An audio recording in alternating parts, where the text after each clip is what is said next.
Hello and welcome. Welcome to the Pathways to Peace podcast series on the culture of peace.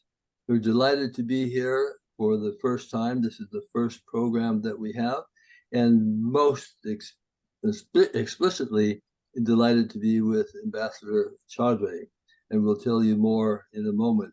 My name is David Wick. I'm current president of Pathways to Peace. I've been part of Pathways from the very beginning, and the focus on the culture of peace has been a core part of Pathways ever since its early days. And we're delighted to be able to amplify this and to bring it further for understanding and application and embracing it. So I'm here with my dear colleague and executive director of Pathways to Peace, Tezikiah Gabriel. Tezikiah. Thank you, David. Yes, we are honored and delighted to launch this series that is about the history, the evolution, and the future of the culture of peace. And of course, we turn first to the most prominent figure in that movement, Ambassador Chowdhury. So I am going to take a little bit of time up at the top to talk more about the amazing accomplishments of Ambassador Chowdhury. So Ambassador Chowdhury has been a career diplomat, permanent representative of Bangladesh to the United Nations, president of the UN Security Council, president of UNICEF Executive Board, UN Under Secretary General, Senior Special Advisor to the UN General Assembly President, and recipient of the Utah Peace Award, UNESCO Gandhi Gold Medal for a Culture of Peace, Spirit of the UN Award, and University of Massachusetts Boston Chancellor's Medal for Global Leadership for Peace, 2018 Global Women's Peace Award, recipient of the inaugural Global Citizen Award by the Soka University of America, and 2021 Visionary Leadership Award presented by civil society organizations. So award winning on so many levels, Ambassador. So his legacy and leadership in the service of global community are boldly imprinted in his pioneering initiatives in March 2000 as the president of the Security Council for the political and conceptual breakthrough leading to the groundbreaking UN Security Council Resolution 1325 on women in peace and security, and in September 1999 for adoption of the landmark program on the culture of peace by the UN General Assembly. In March of 2003, the Soka University of Tokyo, Japan, conferred to Ambassador Chowdhury an honorary doctorate for his work on women's issues, child's rights, and the culture of peace, as well as for the strengthening of the United Nations. In May of 2012, he received a Doctor of Humane Letters honoris causa degree from the St. Peter's University of New Jersey, United States.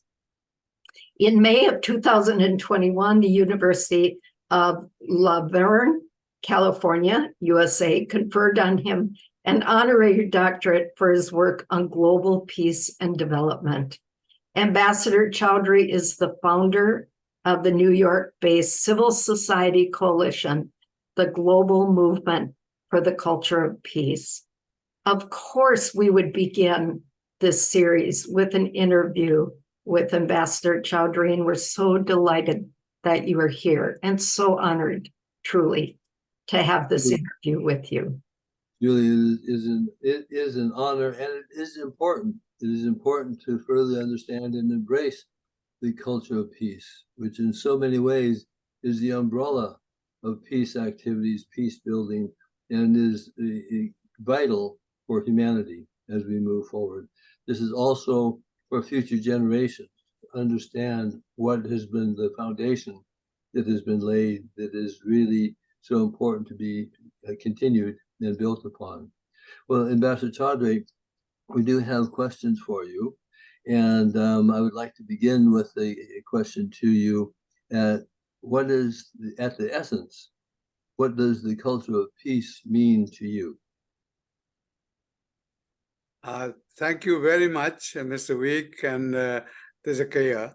And thank you for your words, which really filled my heart with humility, because I believe that I have not accomplished yet anything.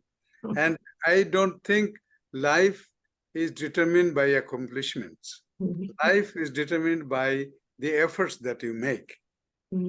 That is, the effort is the accomplishment. And I think that is what I believe. And in a different words, Mahatma Gandhi had said the same thing. I believe that to be inspired by this concept of the culture of peace is the greatest gift that I got from God in this life.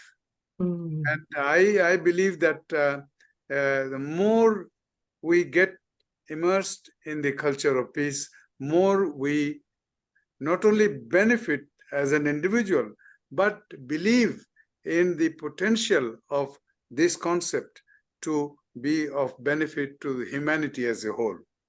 So that is the very important belief. And I believe that having your trust in the good of humanity is a big step forward.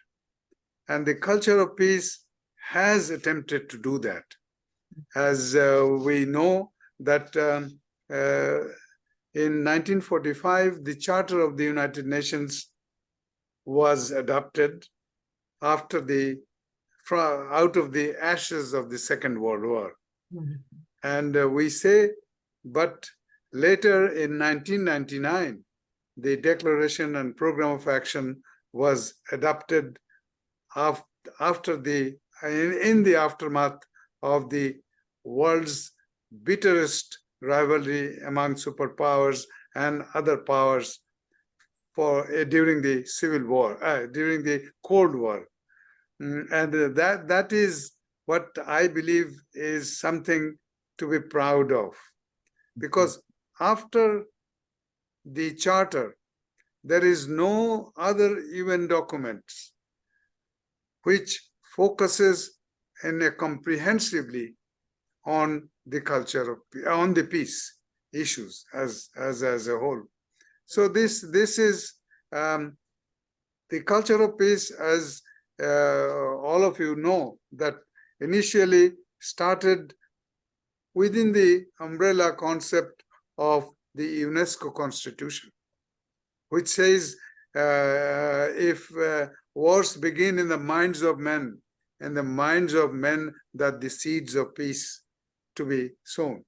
So that I have paraphrased, but I believe that concept very much in the UNESCO Constitution in 1948.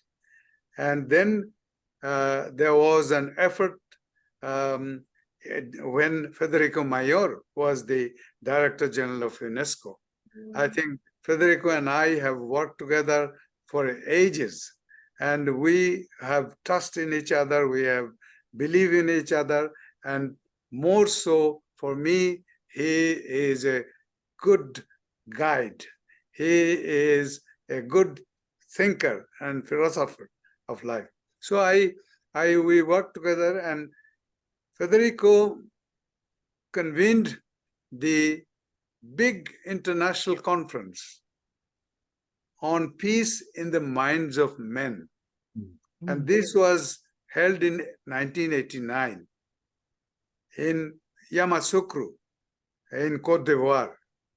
So they came out with a Peace in the Minds of Men declaration. And that declaration of international community, many senior leaders of the world were there.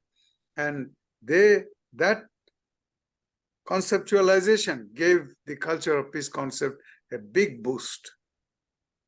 but it was working within the precincts of UNESCO, one of the many specialized agencies of the United Nations. And in 1996, so there is a two-part thing. One is how the concept developed, and the other is how the United Nations General Assembly embraced it as its own. And then that phase started when I became the ambassador. I worked still closely with Federica Mayor, and one of the first things that I decided to do on being associated with Culture of Peace, to say that this is something that we need to bring at the level of the UN General Assembly, the highest, most universal body of deliberative body of the United Nations, of the world. And so that is the United Nations, and its apex body is the General Assembly. And we thought that it should be known and available to all. So that is why I said, and that again shows that you, in the UN system, you have to go with concrete step one after the other. You cannot hurry things. You cannot get things done by skipping one step. So my first step was to discuss with some of the ambassadors who were friends and who had trust in me. So in 1997, and that time in January 1997, Kofi Annan became the Secretary General. So I wrote to him after 6 months in July that we want you to propose to the General Assembly about identifying a specific agenda item on culture of peace. And we said that if it is done, then that item should be given to the plenary of the General Assembly, that it is not to go to any committee. There are 6 committees, as you know. So I felt that this is important enough to be discussed at the plenary level. And as usual, even motherhood is questioned in the United Nations, as they say. So the peace, culture of peace became a controversial thing. And I will give you now a little bit of background why it became controversial. Because the United States and European Union and some other industrialized countries like Japan felt that there was an hidden agenda to subvert human rights focus of their advocacy through the culture of peace. They say culture of peace will sort of become a clarion call for everybody, and human rights will go down. So there was this unnecessary concern was there. But also I think it is appropriate to say that whenever something like that, conceptual thing, comes from a developing world, I think industrialized world knee-jerk reaction is to oppose it. What do they know about the concept?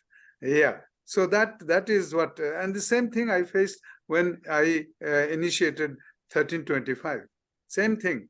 And they were really upset that it is a developing country initiative. So the culture of peace also became like that. And I sort of organized an appropriate defense of our case, because to propose an agenda, you have to prepare a document about giving the rationale and also give a memorandum which articulates what would you be doing after it is adopted. So this was done, and there the agenda was sent to the what is known as the General Committee. This is a committee of 34 members which decides on agenda item should be accepted or not, or deleted or not. And it also accepts whether agenda item, every year we face, whether Taiwan's membership should become a matter of the General Assembly through the approval of this General Committee. So it was done, and finally, after long battle, we could get the agenda item, and it was allocated to the plenary. And then in 1997, first time this showed up in the General Assembly's list of items. And that is when that year, under that agenda item, the first resolution, official resolution on the culture of peace was adopted through the declaration of International Year for the Culture of Peace. And it is very interesting. At that time, we didn't hesitate using the word the culture of peace. If you see that resolution, it is International Year for the Culture of Peace. And which year is that? The Millennium Year, 2000, was declared as the International Year for the Culture of Peace. And then, of course, as agenda item was there in 1998, something came up, 1999, it continued, it's still continuing in that fashion. And this is the only agenda item we have been successful in discussing it annually in the General Assembly. Most of the resolutions of the UN have been what they call biennialized or triennialized. So it comes every 2 years or 3 years. But culture of peace, we fought heavily. They wanted to do it biennial also, but the Secretariat, UN Secretariat. But we fought very, very effectively and retained it as an annual. The annual, there is a report of the Secretary General which comes, and this agenda item is discussed.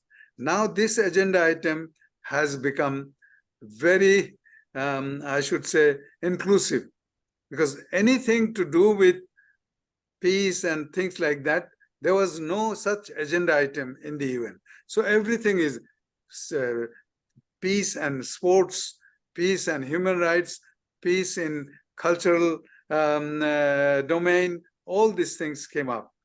And when we declared the International Year of the Culture of Peace, I think around 20 living Nobel Peace Laureates wrote to many of us, including me, because I was the Bangladesh ambassador and spearheading the Culture of Peace movement, or rather the agenda. And then they said, 1 year is not enough for culture of peace. It takes a long time. So they said, why not a decade for the culture of peace? And then they said 2 more elements should be added. One is nonviolence, decade of the culture of peace and nonviolence, and for the children of the world. So that was added. For the children of the world doesn't mean to concentrate on children, but we are doing it, the adult world is doing it for the children, for the future. So that was the sort of title suggested by Nobel laureates, and we agreed to that. There was an organization based in Paris which had maintained regular contact with us on behalf of the peace laureates. And Betty Williams, Mary Magar, they were all very much, Bishop Tutu, they were very much part of that. And then the year was declared, the decade was declared, and then we started talking, yes, but what will happen about what to tell people to do during this year and decade. So they said that then we excuse me, my gallery view was gone. So, and so that is then the thought among the member states was that we need to have a program of action and declaration to discuss what the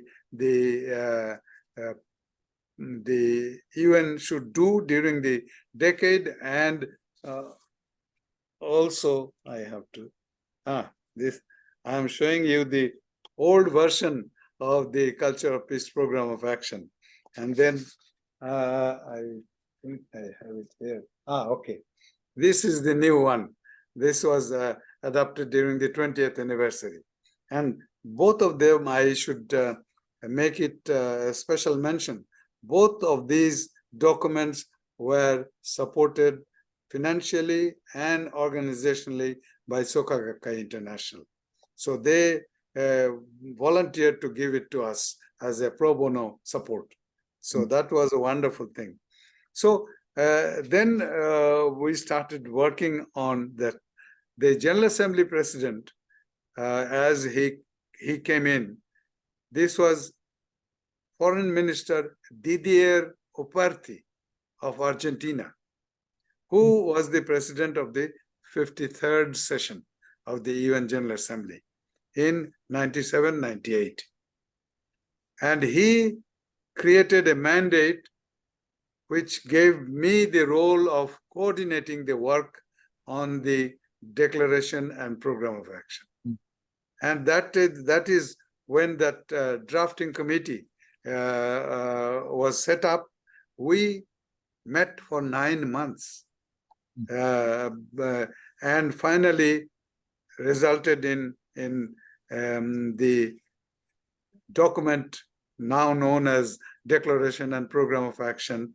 This is a norm setting and I should say forgetting our boundaries, societies and cultures. This is for everybody. That is what it was done. And then this, after 10 years of the decade, which was from 2001 to 2010, because 2000 was the year and 2001 to 2010 was the decade. And and the decade finished in 2010. We adopted a youth group, adopted a big survey to say what was done during the 10 years. And that was, though it is not a UN document, but Bangladesh ambassador submitted it with the report to all the member states.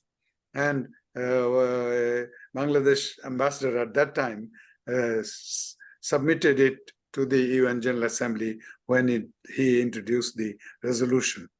So that is what we believe. And then from 2011, we started working what to do next. And so this is the basic thing that I wanted to. Maybe I will elaborate that after 2011, what happened a little bit later. But in a simple way, in simple terms, as a concept, as a motivation, the culture of peace is when we decide consciously to make the culture of peace and nonviolence as part of our daily existence. So that is the basic conceptual anchor of the culture of peace, that it depends on us, how we change our mindset, how we change our behavior, how we interact with other people, everything focusing on. But basically, we say that these are the transformation of the individual level and collective level, but also institutional level. Because institutions are very important because it guides human activity. United Nations is deciding many things on behalf of humanity as a whole, individuals and collectively. So that is what we thought, that an institution like banks, like organizations like the World Bank, the International Monetary Fund, these are undemocratic organizations. These do not have the democratic structure that UN has. Even the United Nations with a veto power is no longer in the true sense a democratic institution. We have to change those things. But still, it is the best whatever is available now. So because we have not got anything better to offer, so we work with the one which is at least worked well so far. There are many. It is a human organization and it has many faults, many improvements to make. So that is why I believe that the culture of peace, as a matter of fact, failed to make headway when the member states were concerned. I will tell you, maybe you can clip and put some comments inside, edit it. This is very related. That's why I say that the Declaration on the Culture of Peace, which is the first document here, had mentioned that there are 5 actors who will implement the Culture of Peace document, program of action. So that is why. And who are the actors? First is, of course, the member states. The second is civil society. Very important. First time in any document of the United Nations, we put civil society immediately after member states. Mm-hmm. So that is very important. That's why you might have seen my recent article about disappointment, finding civil society being ignored, sidelined, derailed by the office of the President of the General Assembly, by Bangladesh leadership and the UN. So that is a very sad state of affairs. Without civil society, nothing happens. Nothing happens. Even I say for the Sustainable Development Goal, I say that this will not happen or be implemented without civil society. And that is a reality. Member states have, I'm sorry to say this, but this is also reality. How many member states have put these 17 goals in their cabinet meetings? To say we adopt it at the highest level? How many of them have submitted it to the parliaments that this is our goal, not only as part of the UN, but also as an individual country? We believe these goals are good for us and we should support in every way. So this is the reality of this. But in reality, civil society is nowhere there. Like you saw during the high-level segment of the General Assembly, no one was allowed to go there even. So that is, all the resolutions are full of praise for civil society, but only in words. You go, none of the departments will receive a civil society visit at the highest level. None of them would agree to discuss a conceptual or process-oriented procedural matters with them. Nobody, all the meetings of the NGOs, the junior-most officer, in many cases, interns are sent to represent that. So that's a pity. That's a pity. And we believe that we need, I am now a part of civil society because we need to sort of assert our position with the UN. We need to find an opportunity to meet with the Secretary General, because you see all these what is called the town hall meetings. Town hall meetings are meetings only face-saving meetings, projection meetings. You see the Secretary General coming, President of the General Assembly coming, but the comments and the proposals made by civil society are never taken up in their documents. There is never. They are given the feeling that they are participating, but that's it. We should now ask for substantive follow-up of the proposals made by civil society. We should say that we need to see that. And that is why I think civil society did wonderfully well for the program of action. In many ways, like also Pathway to Peace, for many years, much before the UN adopted the program of action. But that is the success of civil society. And that is because in the declaration, civil society became the number 2 actor. Third actor is also very unique, media.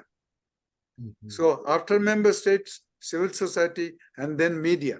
Because we believe that at that time of the drafting, we believed that media has a big role to project culture of peace.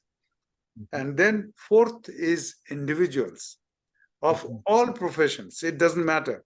Religious leaders, engineers, architects, painters, writers, anybody can contribute to the culture of peace by being an advocate of culture of peace. So that is what, and the fifth is the United Nations. People say UN put it itself at the last one out of humility. Yes, it's a UN document. Why should we put us in the first? So that is what happened. And that is what I believe, that the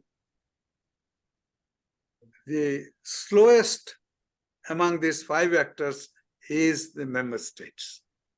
The member states have been really ignoring the efficacy of the culture of peace concept and the document, and also benefit they stand to get out of it.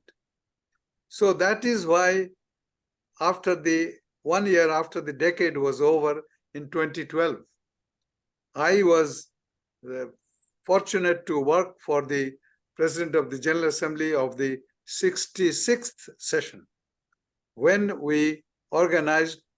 Federico was a big support to me, and I invited, in the name of the President of the General Assembly, Federico Mayor and Cora Weiss as the 2 keynote speakers. They were the first in the history of high-level forum. Then many Nobel laureates and others came in.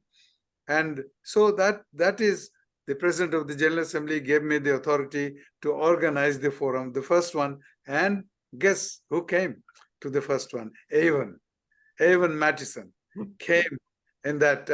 I had big respect for her, and I invited her, that Avon, you have to come. You have to physically come. Not at that time, online was not there. But Avon came, despite her health situations. And so, but she came, and wonderfully, she spoke wonderfully. You saw some of the photos that I shared during her sort of tribute. So Avon was always, every high-level forum since 2012, Avon would call me the day before. Ambassador Chowdhury, best of luck.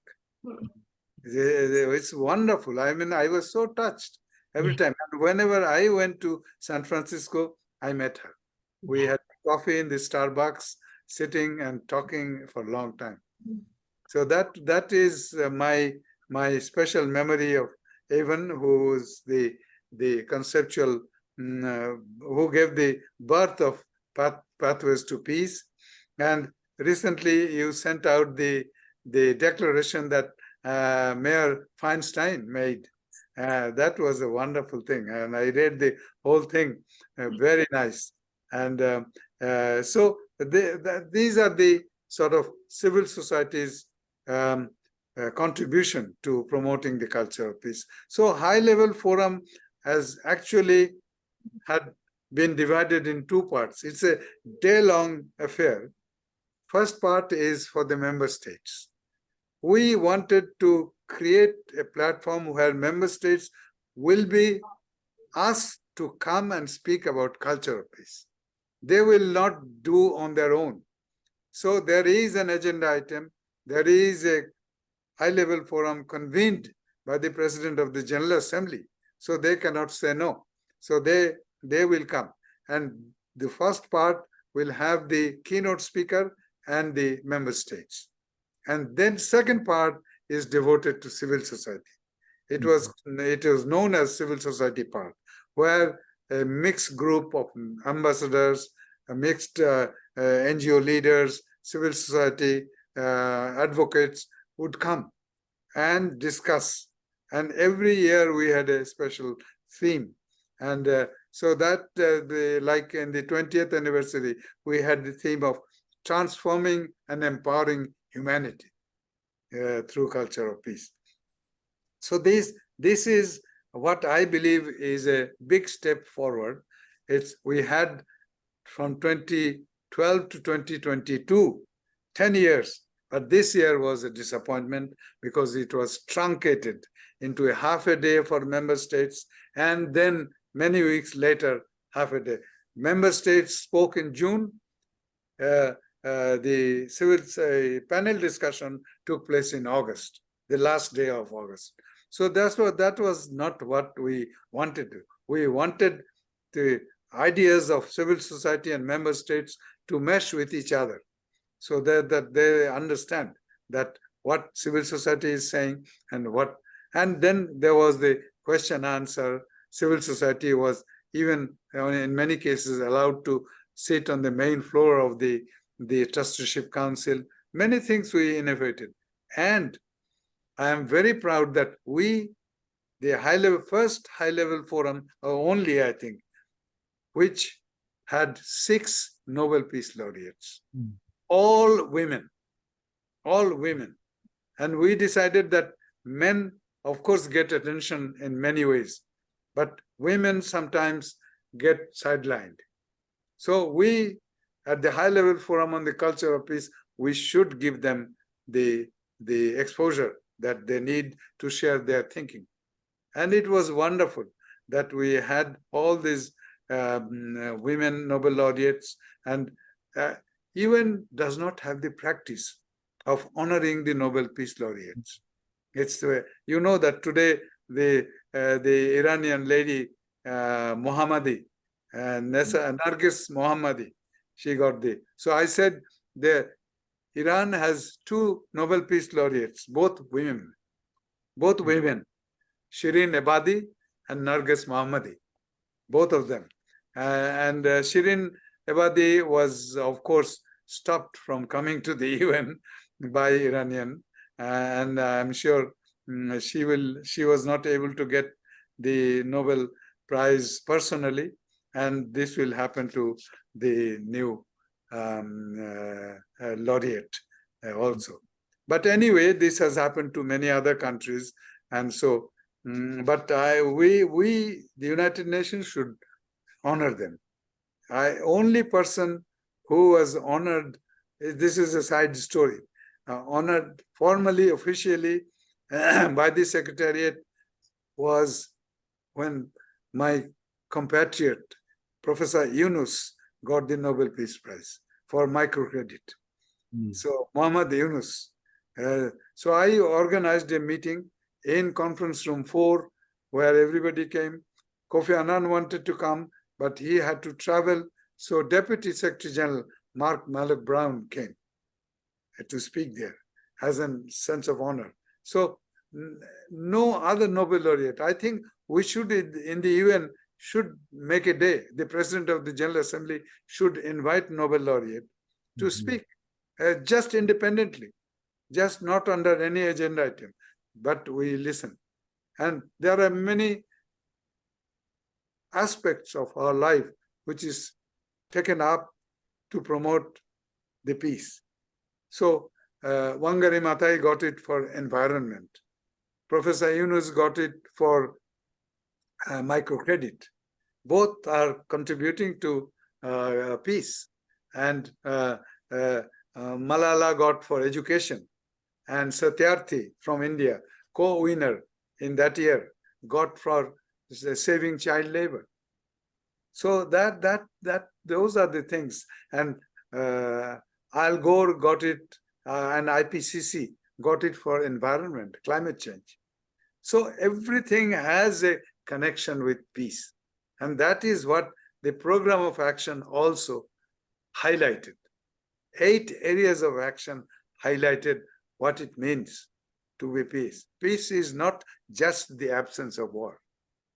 Peace is a situation where the society will also abolish oppression, humiliation, discrimination, prejudice, and violence, everything. So that is when we can say we have achieved peace.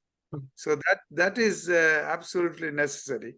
And the culture of peace basically focuses on that it's a painstaking effort. It's not, as I say these days, that culture of peace is not a quick fix. It is a movement, not a revolution. So you cannot achieve quickly. So all of us have to be conscious of the long haul that we are taking. And we have no reason to be feeling frustrated or disappointed. No, this is an energy that we get out of working for the culture of peace. And I believe that all of us are energized in a big way, but we should focus on the culture of peace. I tell my students, many of them ask me, what do I do to promote the culture of peace?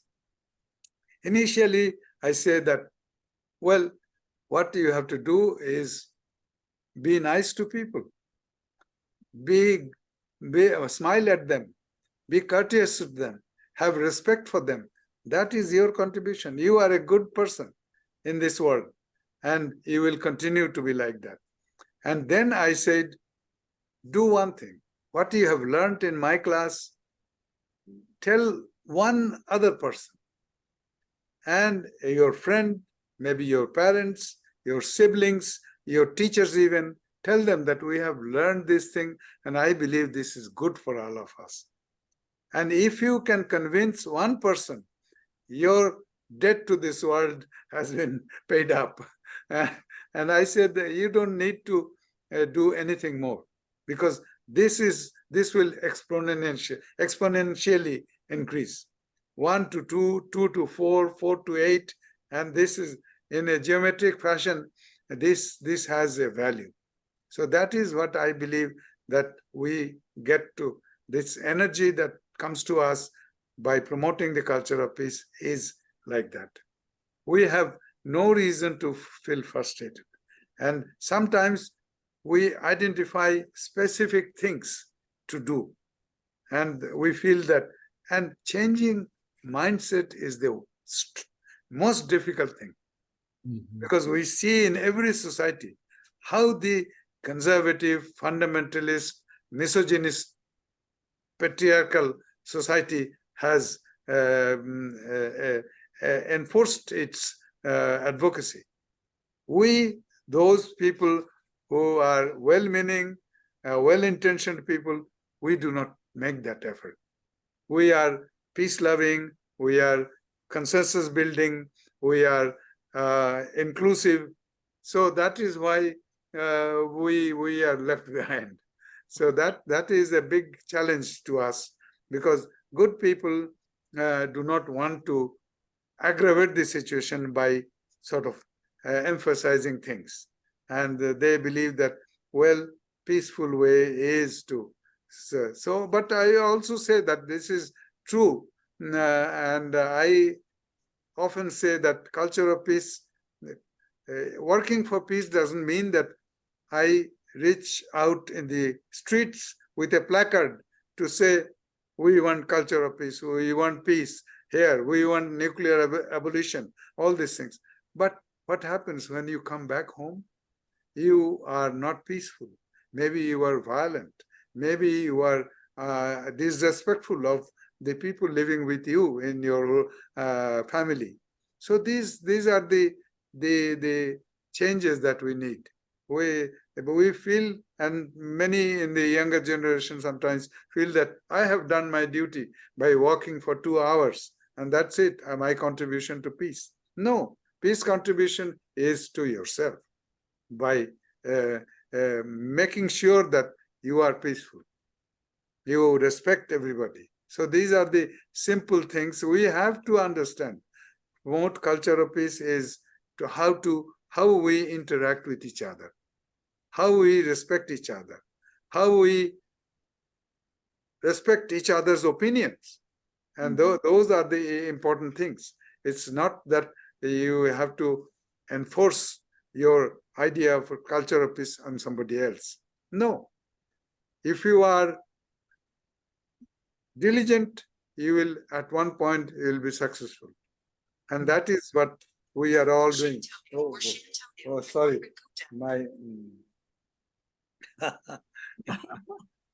No worries. No worries. Yeah, no worries. And these are the people who are very close to my heart, my children. So they call to sort of look up their father. What That's is good. he doing and how is he doing? So that's why. I would say that this, at the United Nations, we have a long way to go, because I will tell you, I mean, I have done it when I was ambassador. I reached out to the speechwriter of the Secretary General. I say, why don't you include? I say that declaration and program of action is the best tool the United Nations and its Secretary General and the senior staff have, but they do not use. They do not use this tool.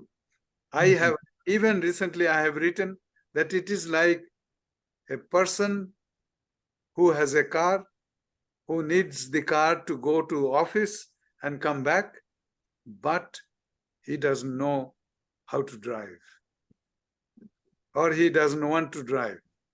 So that's why car is there, your equipment is there to take you to the office, but you struggle through work going by bus or walking. And it's same thing. This is what I call the hardware-oriented peacekeeping. Peace building and peacekeeping. They said peacekeeping missions. In Haiti, how many times we have sent people? Now, this time we have sent the Kenyan military to Haiti to subdue the gangs or gang leaders. I mean, this will not happen unless you build in some societal ability to handle the gangs. You cannot send a Kenyan sort of mercenary type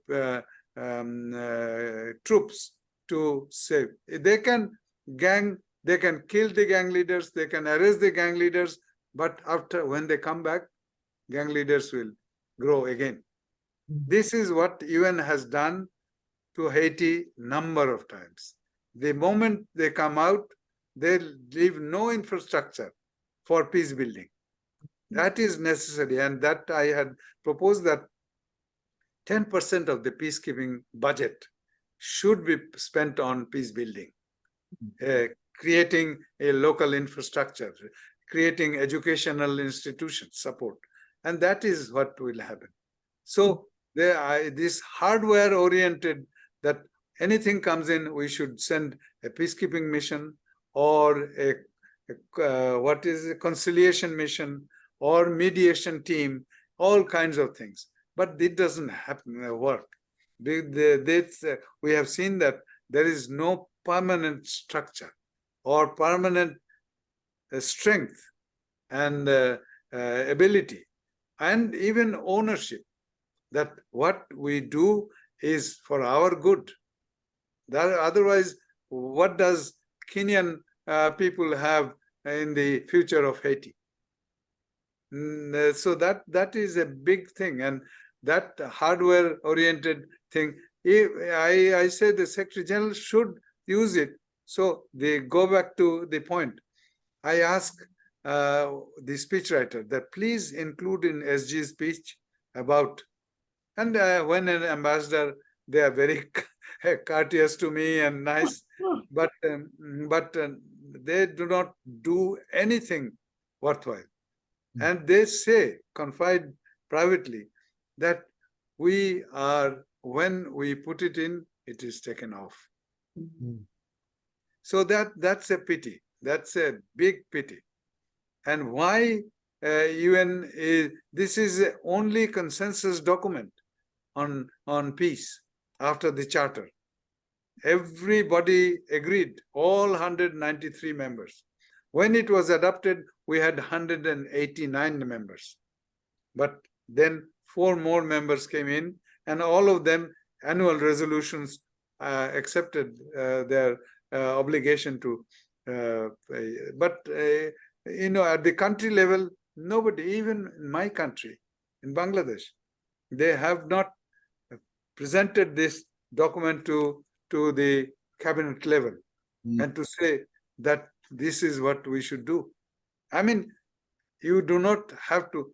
The big problem that we face, Mr. Wick and Tezikiah, is that politically this is not giving you immediate results. Politics is to stay in power or go to power. And for that, culture of peace is not helpful.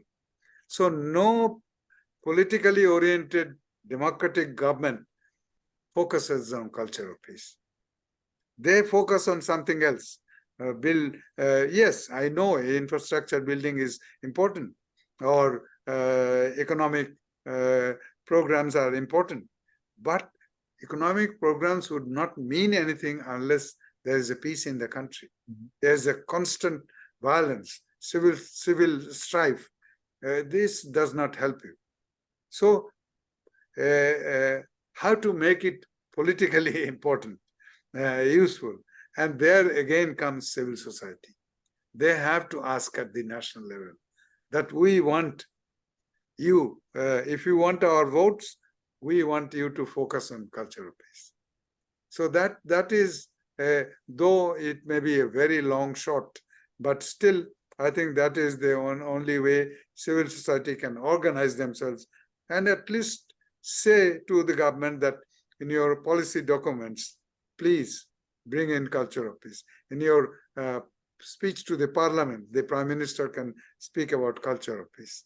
And same with the Secretary General and others. They have high-level forum provided an opportunity for Secretary General to come in because President of the General Assembly is presiding. And in the first year, Secretary General Ban came, but Secretary General Antonio Guterres has never come, never sung for a single occasion. And one occasion he came, that was in 2021, online. So he was there for a short time. But you know, you have to become available for visuals. You know, visual impact has a big thing. And I think we, if possible, I would work with delegations, maybe to, in future, write and that request the Secretary General to be present. Because otherwise it doesn't work. Otherwise it doesn't work. Many people will say, why do I want Secretary General? So we have to find a language which will be acceptable to them. And that is why we got the General Assembly President to fix a high-level forum every year. That is why the high level is possible. That it was a big fight. And at that time, I was traveling somewhere and the Bangladesh mission called me again and again to get advice how to structure and get a consensus. So these are the realities of promoting the culture of peace. But I am personally happy also because there are other areas where we are getting some special attention, like this organization, Mayors for Peace. Mayors for Peace in 2022 announced over an online meeting to the high-level forum that Mayors for Peace has added promoting the culture of peace as one of the 3 mission statements. First is nuclear disarmament. Naturally, this Mayors for Peace headquarters is in Hiroshima. And that second is to build safe and livable urban cities, because the mayors. And then third one is promoting the culture of peace. They have 8,000 plus, 8,200, I think, mayors who are members of this. And in last year, I went to Hiroshima for their 40th anniversary, where they wanted me to elaborate the culture of peace. And I should tell you that I was very impressed by women mayors of the small cities who came together to, what happened? Tezikiah just I see. So I think, but it's not yeah, recorded. Tezikiah is lost, or Maybe let's just. maybe 1 hour limit. I'm not No, sure. but you are there. I am there. Yeah, we're here, but okay. Please proceed. It says recording. Okay. Yeah. So we could go ahead and continue. Okay. So I was saying that I was very impressed by the women mayors of the small cities. They were very delighted to say, we will work on culture of peace in our cities. Mostly cities of Europe was very, very forthcoming in their efforts to promote the culture of peace. But again, men are slow, big cities are slow, but small cities finds a benefit. And there in Hiroshima, I focused on the ability of the communities to promote the culture of peace.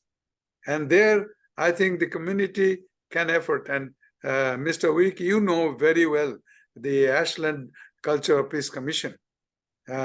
Is unique. I mentioned in my speech about your experiment with the community.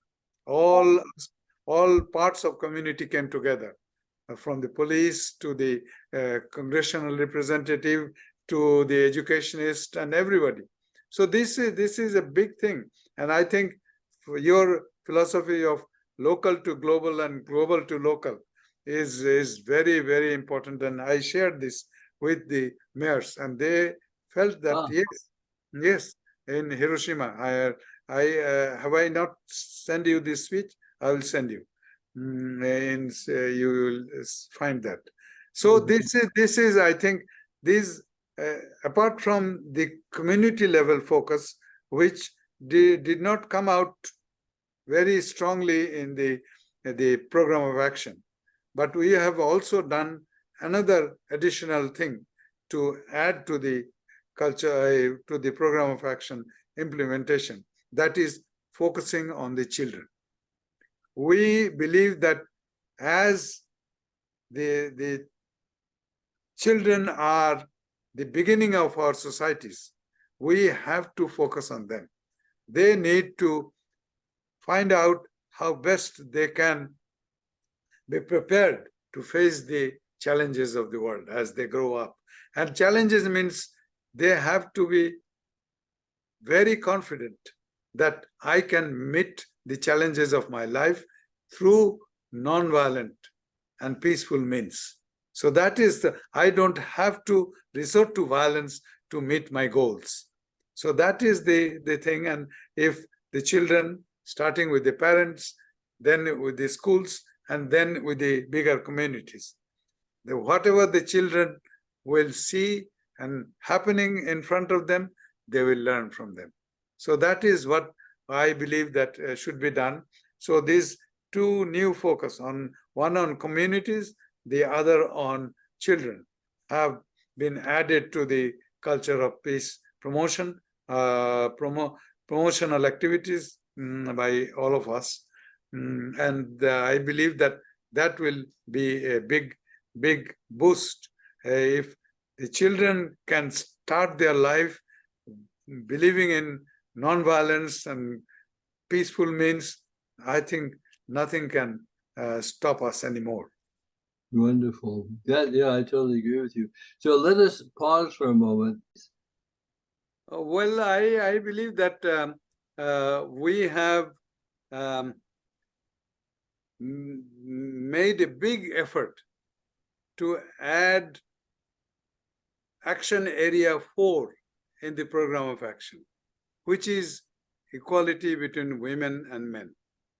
And this is the first document, I believe, in the UN, which put women first. Women and men, not men and women, as always, in a grammatical way. But I believe that that energy resulted in the 1325 in the Security Council. So these two documents, one of the General Assembly and one of the Security Council, are very closely connected with each other. And women's role is undoubtedly the most important and most having the most potential to promote peace in general, but also equality, human rights, democracy everywhere. I believe that this is what we should think of, and we will talk more about it, but as the occasion arises. But I believe that the culture of peace is a huge canvas which can give us many sort of images in a single way.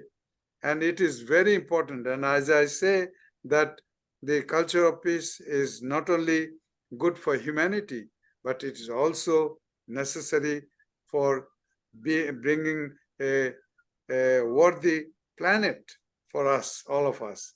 And also, through culture of peace, we can make our world a livable one, that where we can live peacefully and to promote our objectives so in life. So this is what it is. And as I say, that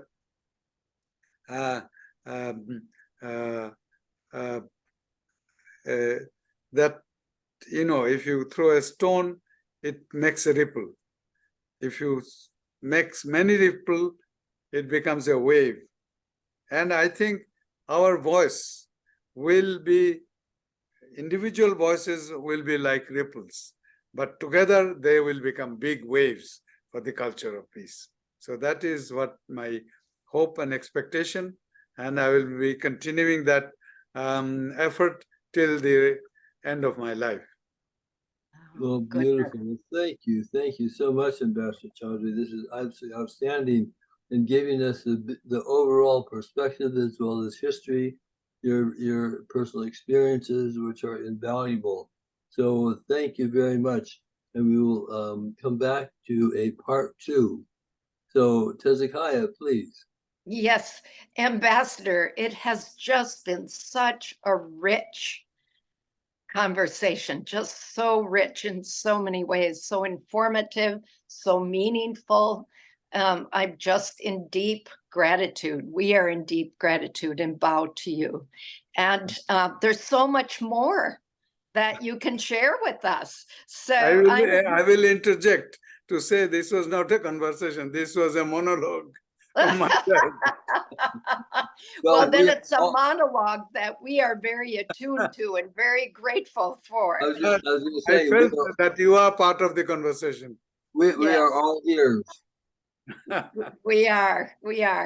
And so there's so much more that we wish to hear from you. And so, as David said, we look forward to part 2 of this conversation, picking up even more where you left off, and then moving us into the future. What needs to occur, and what do people need to know to carry the culture of peace forward into our future? So we're so looking forward to that. And one of the things that you said repeatedly that I so resonate with is this piece that we say at Pathways to Peace, that each of us is a pathway to peace. And that's what I would close with. For anyone listening, please know you are a pathway to peace. So thank you. And we stay tuned for more good stuff. Bye. Very good. Very good. All the best. And we say goodbye now for whenever there is a next time. Excellent. Absolutely. Very soon. Bye-bye. Bye.